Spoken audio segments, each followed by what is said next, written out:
explosions rocking Gaza City this morning as Prime Minister Benjamin Netanyahu orders the Israeli military to prepare for significant expansion to the ground offensive. Governor Mike Huckabee has traveled there many times, just got back recently. Governor Huckabee, your take on the push into Gaza, anticipated years ago, finally happening now. They really didn't have a choice.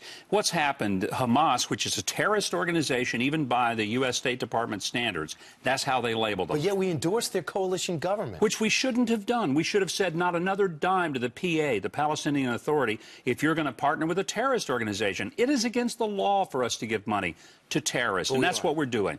So it's really a tragedy of great proportion, but one that we could see coming. So here's the situation. You got Hamas who've been firing thousands of rockets, not just recently. They've been doing this for years. But now this barrage is going all into the civilian populations indiscriminately. 80% of Israel under fire from rockets. It'd be the equivalent of 225 million Americans who are having rockets go off over their heads. But many in the media painting Israel as the aggressor, the bad guy in this. You say? It's one of the most inexplicable things about the Middle East. Why is Israel the bad guy? It was Hamas who drew first blood. It was Hamas who violated 2 different ceasefire agreements and continued to fire rockets. I've got an app on my iPhone that alerts me every time there's a rocket attack in Israel. I had to turn the sound off because it was driving me nuts.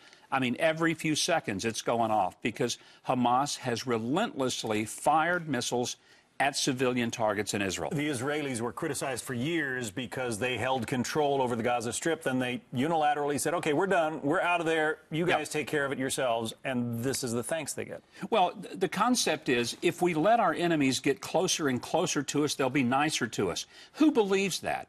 The United States doesn't believe that. Would we invite Iran to go ahead and establish a foothold on the Mexican border or the Canadian border? Of course not.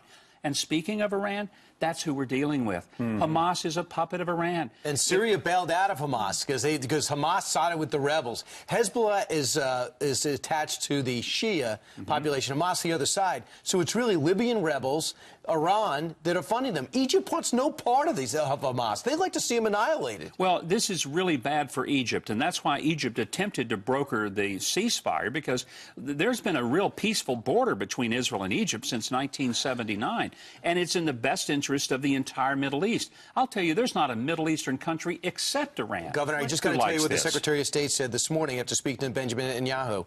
Israel can do more to avoid civilian casualties in Gaza. Look, John Kerry, let me just be blunt. Saying that is idiotic. What he ought to be saying is that Israel has every right to defend itself against the terrorism that they have been subjected to, and I'm just disgusted that they've acted like there's some moral equivalency between Israel and a terrorist organization. That's nonsense. Governor Mike Huckabee, we thank you for being here. You bet. Since Thank you. 1973, you've been visiting the area. Know many people there.